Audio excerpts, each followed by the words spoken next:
Welcome to our channel. In today's story, a millionaire opens his home to a poor family, but what he finds in his room later is truly astonishing.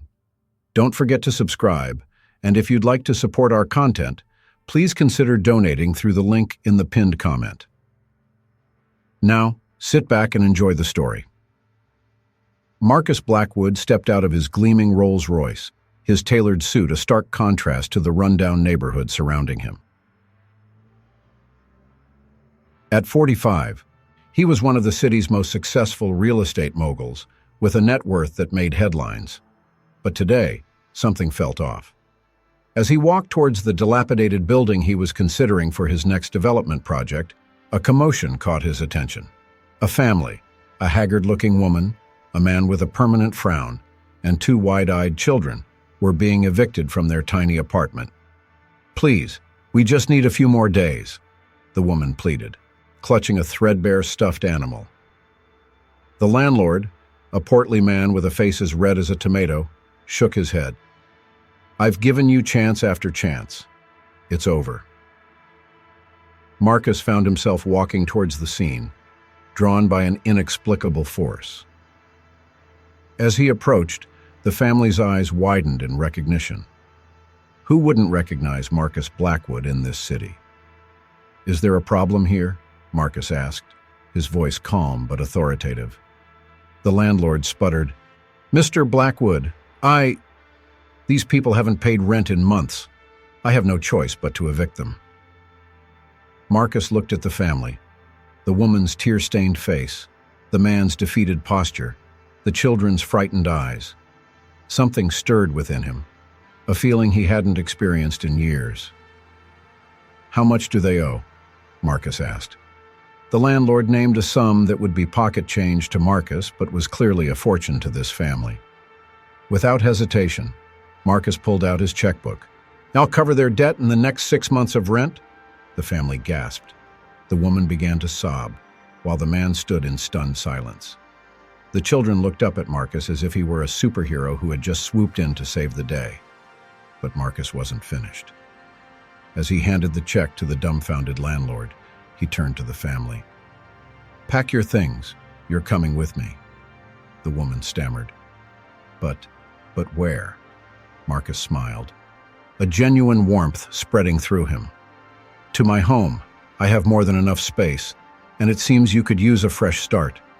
As the family hurriedly gathered their meager belongings, Marcus felt a strange mix of emotions. Part of him wondered if he was making a mistake, inviting strangers into his life and home. But a larger part felt right. For the first time in years, he felt like he was doing something truly meaningful. Little did Marcus know that this impulsive act of kindness would set in motion a chain of events that would change his life forever. As he helped the family into his car, he couldn't shake the feeling that something extraordinary was about to unfold. The Rolls-Royce pulled away from the curb, leaving behind a neighborhood buzzing with the news of Marcus Blackwood's unexpected act of generosity. As they drove towards his mansion, Marcus glanced in the rearview mirror at the family's awestruck faces. He had no idea that the biggest surprise was yet to come, waiting for him in the very home he thought he knew so well. As Marcus's Rolls-Royce pulled up to the wrought iron gates of his expansive estate, the family in the back seat gasped in unison. The woman, who had introduced herself as Sarah, pressed her face against the window, her eyes wide with disbelief. Her husband, Tom, sat rigidly, his calloused hands clenched in his lap. Their children, 8-year-old Emma and 6-year-old Jack, bounced excitedly in their seats. This is where you live," Sarah whispered, her voice barely audible. Marcus nodded, a small smile playing on his lips. "Welcome to your new home, at least for now." As they drove up the winding driveway, Marcus found himself studying the family in his rearview mirror. Sarah's blonde hair was streaked with premature gray, her face lined with worry beyond her years. Tom's shoulders were hunched, as if carrying an invisible weight. The children, however, seemed to have already forgotten their troubles, their eyes shining with wonder at the manicured gardens and fountains. The car came to a stop in front of the mansion's grand entrance. Marcus's butler, Edwards, appeared at the top of the steps, his eyebrows raised in surprise at the unexpected guests. "Edwards," Marcus called out as he exited the car, "please prepare 4 guest rooms in the East Wing. We have company." The butler's professional mask slipped for just a moment before he nodded. "Of course, sir, right away." As the family climbed out of the car, Marcus noticed Tom's limp for the first time. "Are you all right?" he asked, concern evident in his voice. Tom's face flushed. "Old construction injury. Never healed, right?" Marcus made a mental note to arrange for a doctor's visit. He led the family into the mansion, watching as they marveled at the soaring ceilings, crystal chandeliers, and priceless artwork. "This place is bigger than our whole apartment building," Emma exclaimed, her voice echoing in the vast foyer. Marcus chuckled, feeling a warmth he hadn't experienced in years. "Well, there's plenty of room for hide-and-seek here." As Edwards showed the family to their rooms, Marcus retreated to his study. He sank into his leather chair, his mind whirling. What had possessed him to bring this family home? He, who had lived alone for so long, guarding his privacy fiercely. Yet, something about their plight had struck a chord deep within him. Hours passed as Marcus worked, the sound of children's laughter occasionally drifting through the halls. It was a foreign sound in this house, but not an unpleasant one. As evening approached, Marcus decided to check on his guests. He walked down the hallway of the East Wing, pausing outside one of the guest rooms. The door was ajar, and he could hear Sarah's voice, soft and filled with emotion. "I can't believe this is happening," she was saying. "It's like a dream." "I know," Tom replied, his voice gruff. "But we can't get too comfortable. People like him. They don't just help people like us without wanting something in return." Marcus felt a pang in his chest at Tom's words. He was about to step away when he heard Sarah's response. "Maybe, maybe not. Everyone is like that. Maybe some people are just good." There was a long pause before Tom spoke again, his voice barely above a whisper. "I hope you're right, for all our sakes." Marcus retreated silently, his mind churning. He understood Tom's suspicion. In his world of high-stakes business, altruism was rare, but he was determined to prove them wrong, to show that kindness could exist without ulterior motives. As he walked back to his study, Marcus felt a strange sensation. For the first time in years, his massive house didn't feel empty. It felt alive. Little did he know that this was just the beginning. The real test of his newfound compassion was yet to come, lurking in the shadows of his own past. As night fell over the Blackwood estate, secrets began to stir, waiting for the right moment to come to light. The next morning, Marcus awoke to the unfamiliar sound of life in his usually quiet mansion. Childish giggles echoed through the halls, accompanied by the aroma of freshly brewed coffee. For a moment, he lay in bed, disoriented by the transformation his impulsive act of kindness had wrought.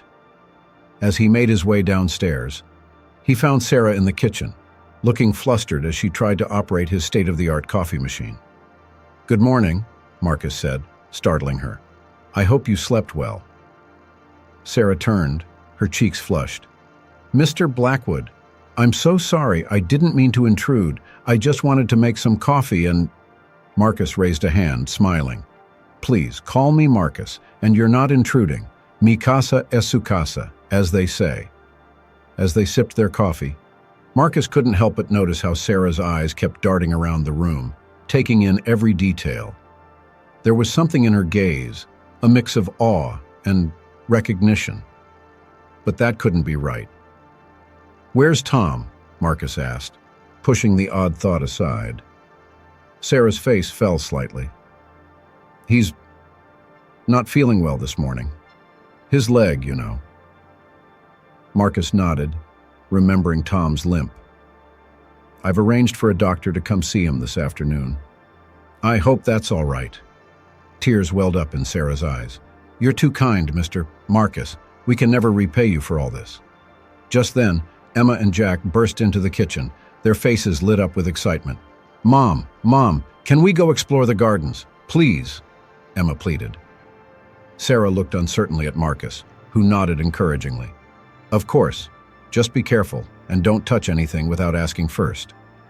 As the children raced off, Marcus turned back to Sarah. "I have some work to attend to, but please, make yourselves at home. If you need anything, just ask Edwards." Throughout the day, Marcus found himself distracted from his work, his thoughts continually drifting to his house guests. There was something about them, something he couldn't quite put his finger on. It wasn't just their gratitude or the way they marveled at his home. It was something deeper. Late in the afternoon, as Marcus was reviewing some contracts in his study, a soft knock on the door interrupted his thoughts. It was Edwards. "Sir," the butler said, his usually impassive face showing a hint of concern, "there's something you should see." Intrigued, Marcus followed Edwards to the security room. The butler pointed to one of the monitors, which showed Tom limping through the East Wing corridor, pausing to study the paintings on the wall with unusual intensity. "He's been doing this for the past hour, sir," Edwards explained. "Examining every painting, every artifact. It's odd." Marcus watched the screen, a frown creasing his brow.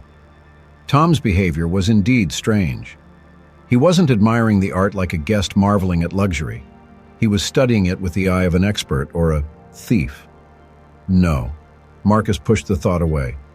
He was jumping to conclusions. These people were down on their luck, yes, but that didn't make them criminals. Yet, as he continued to watch Tom on the monitor, a nagging doubt began to grow in the back of his mind. What if his act of kindness had been a mistake? What if he had invited trouble into his home? As if sensing his thoughts, Edwards spoke up. "Shall I keep a closer eye on them, sir?" Marcus hesitated. His instincts as a businessman were screaming at him to be cautious, to protect himself. But another part of him, a part he thought he had lost long ago, urged him to have faith. "No," he said finally. "Let's not jump to conclusions. They've been through a lot. Perhaps Tom is just appreciating what he never thought he'd see up close." Edwards nodded, but Marcus could see the doubt in his eyes. As he left the security room, Marcus couldn't shake the feeling that he was missing something crucial. The mystery surrounding this family was deepening, and he was determined to uncover the truth. Little did Marcus know that the real revelation was yet to come, waiting for him in a place he least expected. As night fell once again on the Blackwood estate, the stage was set for a discovery that would shake the very foundations of Marcus's world. As the week progressed, Marcus found himself increasingly drawn into the lives of his unexpected houseguests. The children's laughter became a constant soundtrack to his days, while Sarah's quiet strength and Tom's guarded demeanor intrigued him. Yet, beneath the surface of this seemingly heartwarming scenario, tension simmered. One evening, as Marcus was returning from a late business meeting, he overheard a hushed conversation coming from the library. Pausing outside the door, he recognized Tom and Sarah's voices. "We can't keep this up forever, Sarah," Tom whispered urgently. "He's going to figure it out sooner or later." "Just a little longer," Sarah pleaded. "We're so close. Think of the children." Marcus's heart raced. What were they hiding? His suspicions from earlier in the week came flooding back. Were they con artists? Thieves? He was about to confront them when Sarah's next words stopped him cold. "He deserves to know the truth, Tom, about everything." Confused and unsettled, Marcus retreated to his study. His mind whirled with possibilities, each more unsettling than the last. He poured himself a glass of scotch, his hand trembling slightly as he raised it to his lips. As he sat in the dimly lit room, his eyes fell on an old photograph on his desk. It showed a younger version of himself, standing beside a beautiful woman with familiar eyes, his late wife, Eleanor. Suddenly, a memory stirred. Eleanor had always been passionate about helping others, often dragging Marcus to volunteer at shelters and fundraisers. It was at one such event that they had met a young couple, struggling to make ends meet. Eleanor had taken them under her wing, helping them find jobs and get back on their feet. Could it be? Marcus shook his head, dismissing the thought. It was impossible. That was over 2 decades ago. And besides, Sarah and Tom showed no signs of recognizing him. Yet, as the days passed, Marcus couldn't shake the feeling that there was more to this family than met the eye.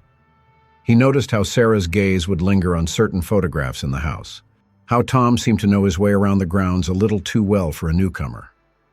One afternoon, Marcus decided to do some digging. He retreated to his private office and pulled out a dusty box of Eleanor's old papers. As he sifted through them, a small notebook caught his eye. It was Eleanor's diary from the year before her death. With trembling hands, Marcus opened it. As he read, his eyes widened in shock. There, in Eleanor's elegant handwriting, was the truth he had been seeking. Today, we helped Sarah and Tom move into their new apartment. They're expecting their first child, and I couldn't be happier for them. Marcus doesn't know, but I've set up a trust fund for their baby. One day, when the time is right, I hope this family and ours will be united. Marcus sat back, stunned. The pieces were falling into place, but one crucial question remained. If Sarah and Tom were the same couple from all those years ago, why hadn't they said anything? As if on cue, a soft knock on the door jolted him from his thoughts. It was Sarah, her eyes brimming with unshed tears. "Mr. Blackwood," she said, her voice barely above a whisper, "there's something we need to tell you." Marcus nodded, his heart pounding. "I think it's time we all had a talk," he said, gesturing for her to sit. As Sarah settled into the chair across from him, Marcus could see the weight of secrets lifting from her shoulders. He braced himself for what was to come, knowing that whatever revelation awaited him would change everything. Little did he know that the true bombshell was yet to be dropped, a secret so profound it would redefine not just his relationship with this family, but his entire understanding of his past and future. Marcus leaned forward in his chair, his eyes fixed on Sarah as she took a deep breath, steeling herself for the confession that was about to change everything. "Mr. Blackwood." "Marcus," Sarah began, her voice quavering. We haven't been entirely honest with you." Marcus nodded, encouraging her to continue. His heart raced, anticipating the connection to Eleanor's diary. 23 years ago, Sarah continued, your wife, Eleanor, saved our lives. Tom and I were homeless, expecting our first child, and she took us in, helped us get back on our feet. She was like an angel to us. Marcus felt a lump form in his throat at the mention of Eleanor. "I remember," he said softly. "She always had a big heart." Sarah's eyes widened in surprise. You remember us?" Marcus shook his head. "Not clearly. But I found Eleanor's diary. She mentioned helping a young couple." Sarah nodded, tears welling in her eyes. "What you probably don't know is that Eleanor stayed in touch with us over the years.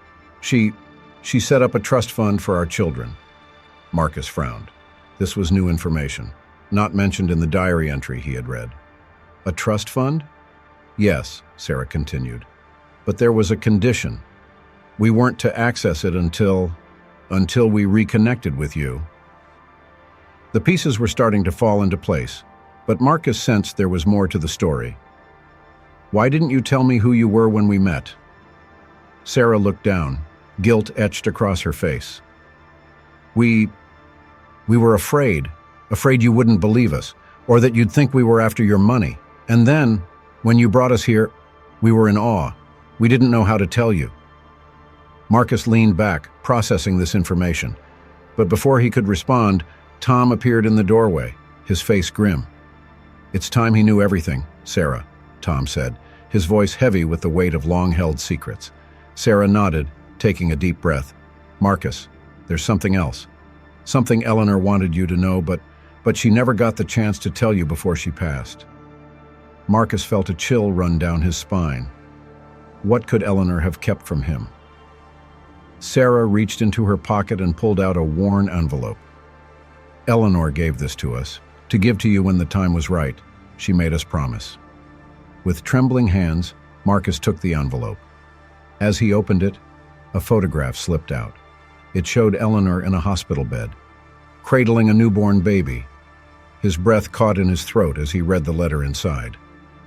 "My dearest Marcus, if you're reading this, it means I'm no longer with you, and Sarah and Tom have finally found their way back to you. There's something I need to tell you. Something I should have told you long ago. The night of the accident, when we lost our baby, I didn't lose the baby. I gave birth to a beautiful little girl, but the doctors said she wouldn't survive the night. I was devastated, and I couldn't bear to put you through that pain. So I made a decision. I gave our daughter to Sarah and Tom. They had just lost their own child, and I knew they would love her as their own. I'm so sorry for the pain and guilt you've carried all these years, thinking we had lost our child. But she lived, Marcus. She lived and thrived. Emma is our daughter, your daughter. I hope you can forgive me for keeping this from you. I only wanted to protect you from more pain. But now it's time for you to know the truth, to know your daughter. I will always love you, Eleanor. Marcus looked up from the letter, his vision blurred with tears. He stared at Sarah and Tom, then at Emma, who had appeared in the doorway, confusion etched on her young face. Emma is my daughter, Marcus whispered, his world tilting on its axis. Sarah nodded, tears streaming down her face. Yes, and we've raised her knowing about you and Eleanor, waiting for the day when we could bring her back to you. Marcus stood on shaky legs, moving towards Emma.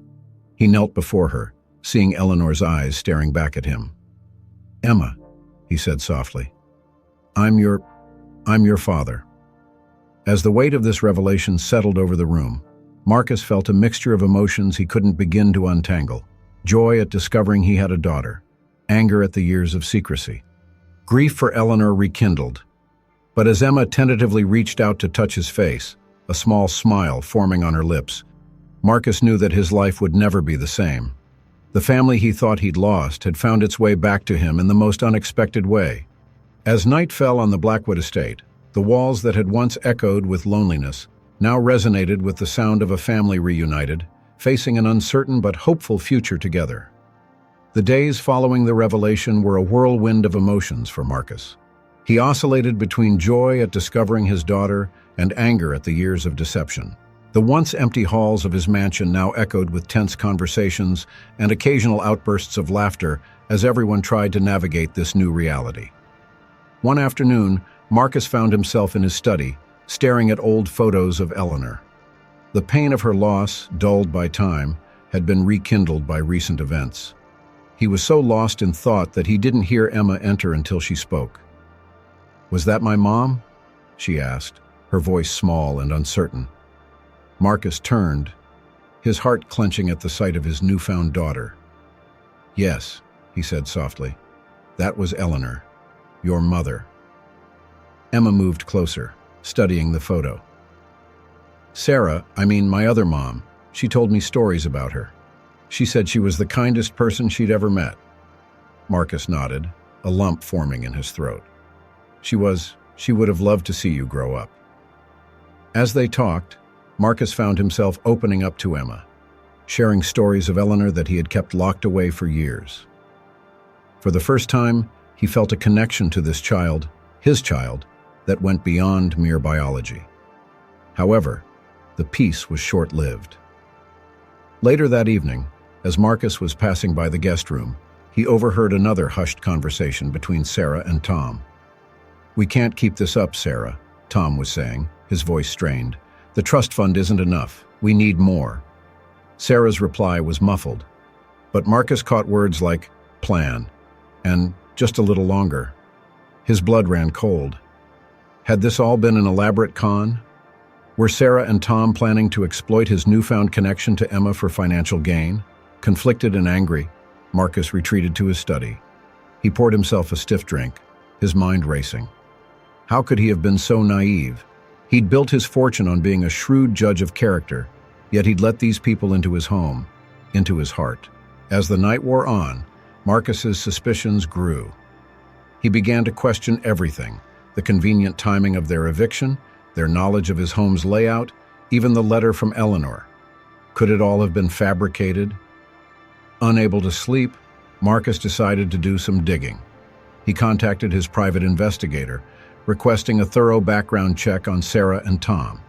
He also reached out to his lawyer, discussing the possibility of a DNA test to confirm Emma's parentage.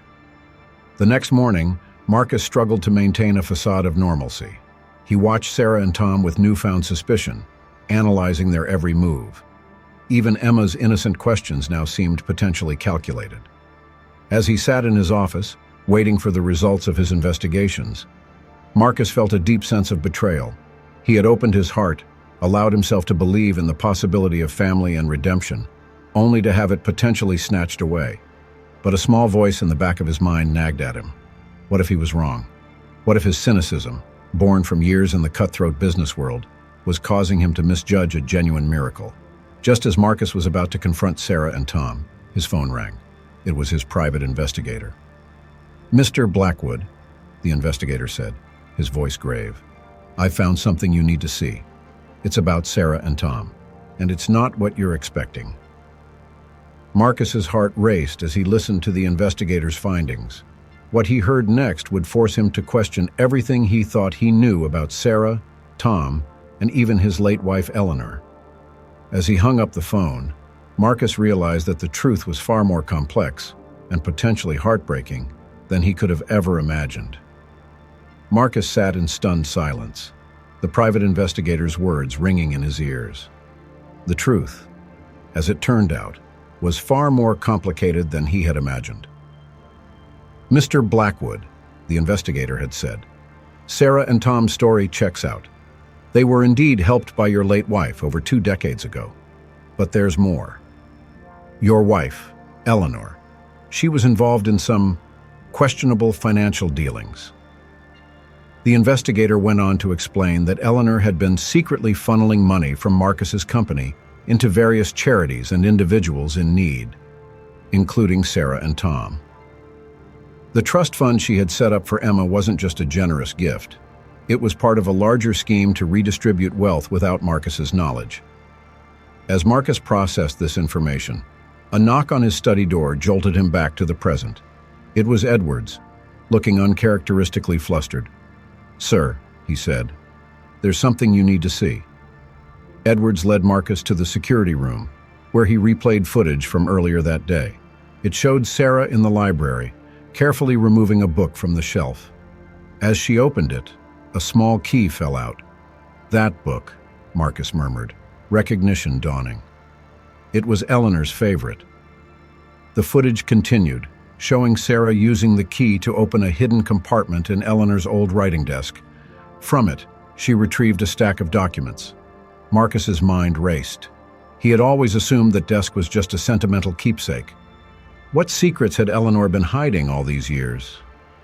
Without a word, Marcus strode out of the security room and made his way to the library. He found Sarah there, surrounded by papers, her face pale and drawn. "I can explain," she began, but Marcus held up a hand. "I think it's time we all had a talk," he said, his voice steady despite the turmoil within. "Call Tom and Emma.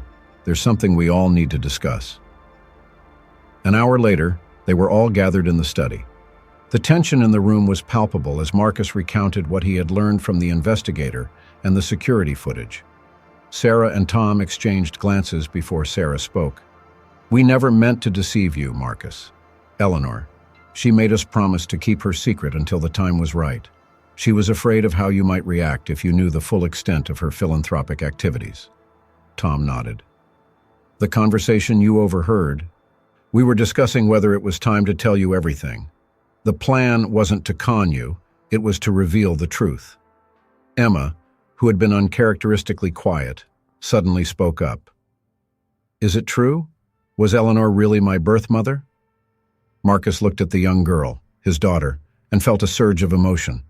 "Yes, Emma, it's true, and I'm so sorry I doubted it, even for a moment."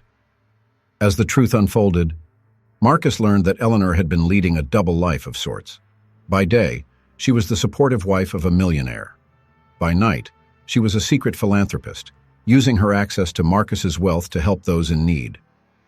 Sarah and Tom were just 2 of many she had aided over the years. "She always said you had a good heart, Marcus," Sarah said softly. "But she feared your business mindset might prevent you from seeing the bigger picture. She hoped that one day you'd understand her vision." Marcus sat back, overwhelmed. The Eleanor he thought he knew was only part of the story. The woman he had loved had been capable of so much more than he had ever realized. As the night wore on, they pored over the documents Eleanor had hidden. They revealed a network of charities and individuals she had supported, all without Marcus's knowledge. Among them was a detailed plan for Marcus to continue her work, should anything happen to her. "She never got the chance to tell you herself," Tom said. "But I think she always hoped you'd discover her secret and choose to carry on her legacy." Marcus looked around at the faces of Sarah, Tom, and Emma, this unexpected family that had been thrust into his life. He thought of Eleanor, the woman he loved, whose depth and compassion he was only now beginning to truly understand. In that moment, Marcus made a decision that would alter the course of not just his life, but countless others. "I think," he said slowly, "it's time we honored Eleanor's wishes, all of them." As the first light of dawn began to creep through the study windows, the Blackwood estate buzzed with a new energy. Plans were being made, ideas exchanged. Marcus Blackwood, the cutthroat businessman, was about to embark on a new chapter, one that would combine his business acumen with Eleanor's vision of compassion. Little did he know that this decision would lead to challenges and triumphs beyond anything he could have imagined, testing the bonds of his newfound family and redefining his legacy in ways he never thought possible.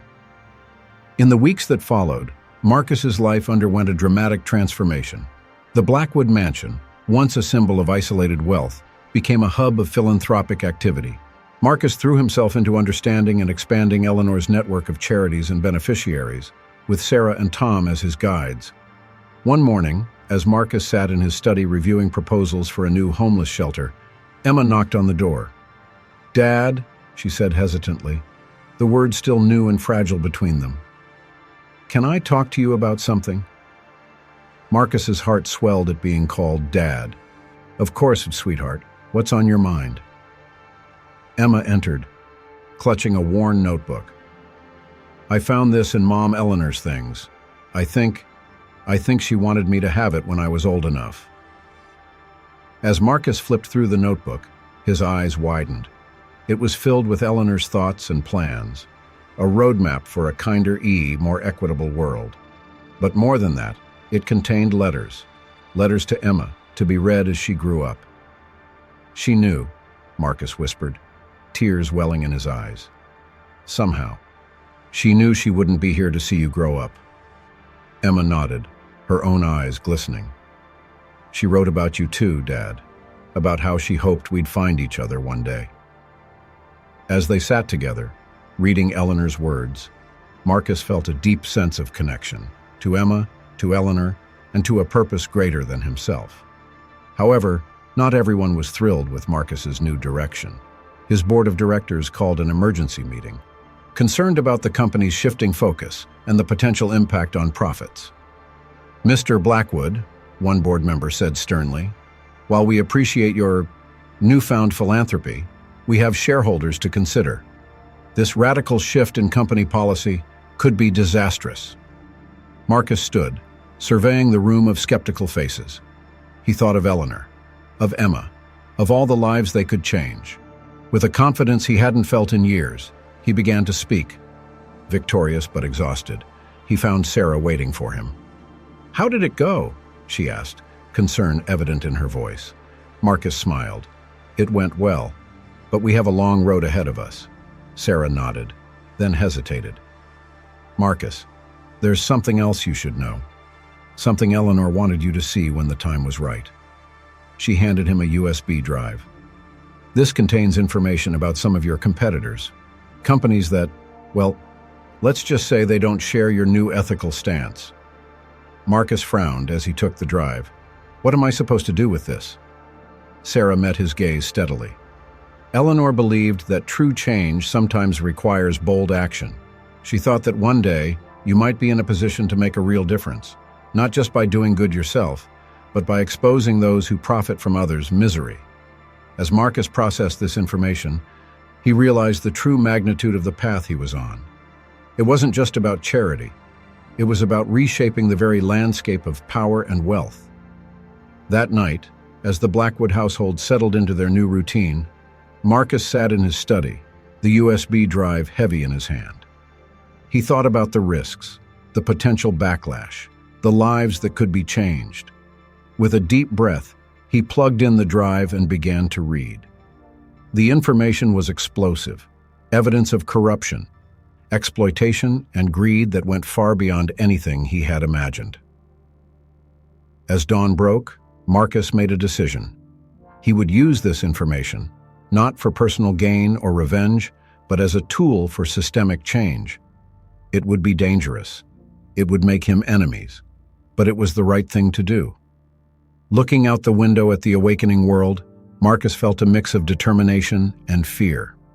He was about to take on some of the most powerful people in the world, but for the first time in his life, he knew without a doubt that he was on the right path. Little did he know that his actions were about to set in motion a chain of events that would shake the foundations of society and test the limits of his newfound family bonds.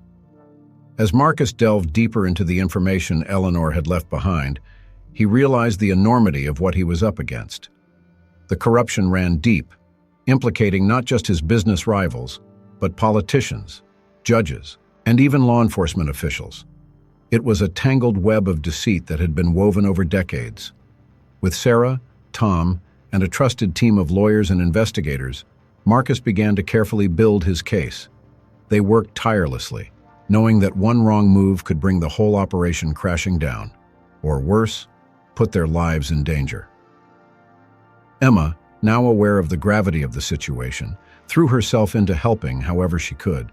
Her youthful idealism and tech-savvy mind proved to be invaluable assets. "Dad," she said one evening, her eyes shining with excitement, "I think I've found a pattern in the data. Look at this." She showed Marcus a complex network diagram she had created, linking seemingly unrelated companies and individuals. It was the breakthrough they needed. As they prepared to go public with their findings, the atmosphere in the Blackwood mansion grew tense.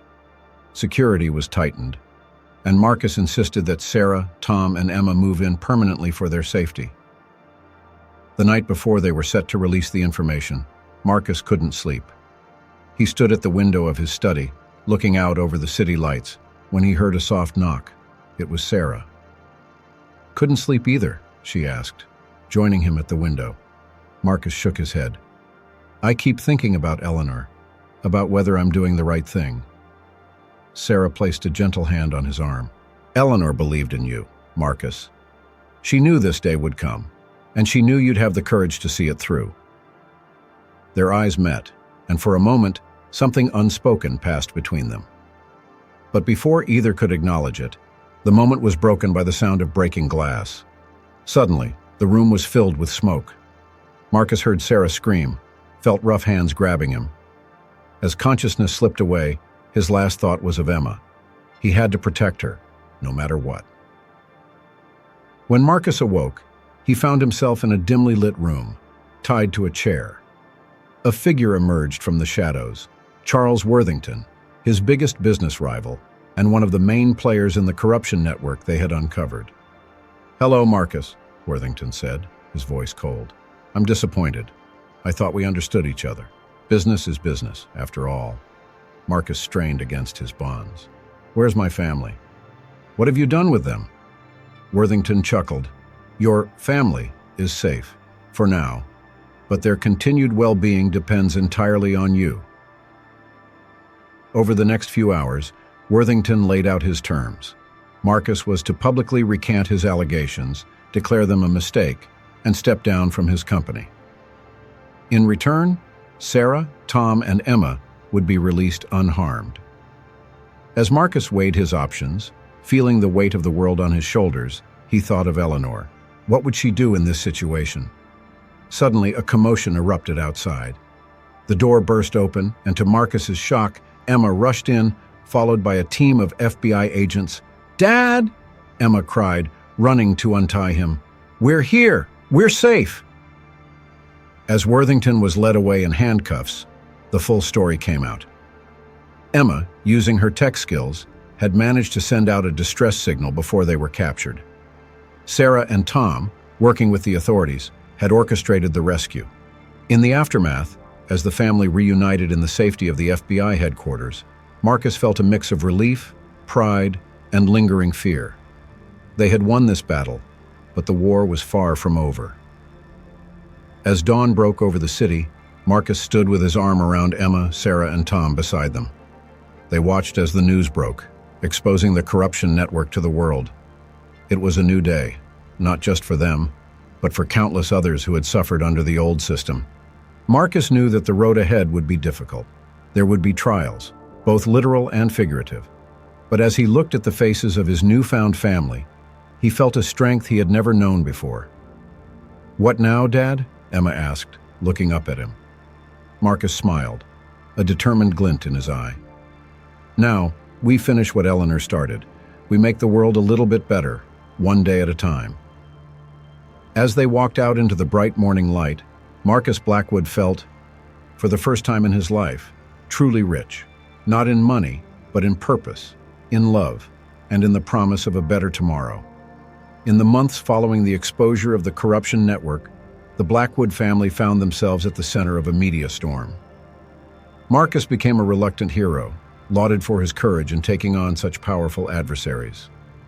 Sarah and Tom were celebrated for their role in the rescue, while Emma was hailed as a young genius whose technical skills had been crucial to their success. As the dust began to settle, Marcus threw himself into reforming his company and expanding Eleanor's philanthropic work. The Blackwood Foundation, established in Eleanor's memory, was making real changes in communities across the country. For the first time in years, Marcus felt truly fulfilled. One crisp autumn evening, as the family sat around the dinner table, Emma cleared her throat nervously. "Dad, Sarah, Tom, there's something I need to tell you," she said, her voice trembling slightly. Marcus felt a knot form in his stomach. "What is it, sweetheart?" Emma took a deep breath. "I've been doing some research about my birth, and I found something that changes everything." The room fell silent as Emma revealed what she had discovered. Through DNA testing and deep digital sleuthing, she had uncovered a truth that shook them all to the core. Eleanor wasn't her birth mother. The revelation hit Marcus like a physical blow. If Eleanor wasn't Emma's mother, then he couldn't be her father. The connection he had felt, the bond they had formed, was it all based on a lie? As the implications sank in, the room erupted into chaos. Sarah and Tom looked shocked and betrayed, while Marcus felt as if the ground was crumbling beneath his feet. But the letter, Eleanor's diary. Marcus stammered, struggling to make sense of it all. Emma, tears streaming down her face, explained further. It seemed that Eleanor had indeed planned to adopt a child, Emma, but complications had arisen. In a final act of love and desperation, she had orchestrated this elaborate plan, hoping to give Emma a better life and to fill the void in Marcus's heart. As the night wore on, tempers flared and old wounds reopened. Sarah and Tom felt their position in the family threatened, while Marcus grappled with feelings of betrayal and loss. In the midst of the turmoil, it was Emma who finally broke through the tension. "Listen to me, all of you," she said, her voice strong despite her tears. "I know this is a shock, but look at what we've accomplished together. Look at the family we've become. Does this discovery really change any of that?" Her words hung in the air, forcing everyone to pause and reflect. Marcus looked at Emma, this remarkable young woman who had brought so much light into his life. He thought of Eleanor, of the love that had driven her to such lengths. And he looked at Sarah and Tom, who had raised Emma with such care and devotion. In that moment, Marcus realized a profound truth. Family wasn't about blood or DNA.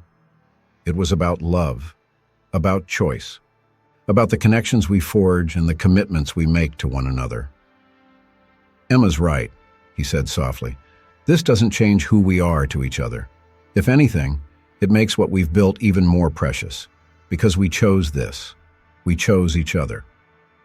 Sarah and Tom exchanged glances, years of uncertainty and fear melting away.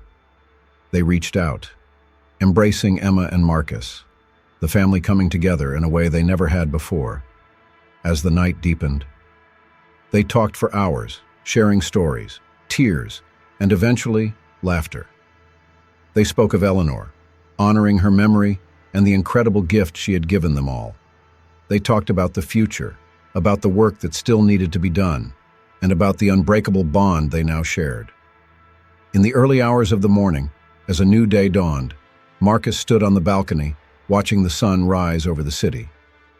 Emma joined him, slipping her hand into his. "Are we okay?" "Dad," she asked, the word "dad" carrying even more weight now. Marcus squeezed her hand, his heart full. "We're more than okay, Emma. We're family, and nothing will ever change that." As they stood there, bathed in the golden light of dawn, Marcus felt a sense of peace wash over him. The road ahead would still have its challenges, but he knew they would face them together, as a family bonded not by blood, but by love, choice, and a shared commitment to making the world a better place. In that moment, Marcus understood that this unconventional, unexpected, utterly remarkable family was Eleanor's true legacy, and he vowed to honor that legacy every day for the rest of his life. As the city below began to stir, the Blackwood family, Marcus, Emma, Sarah, and Tom, stood united, ready to face whatever the future might bring. Their story, born from loss, deception, and ultimately love, was far from over. In fact, it was just beginning.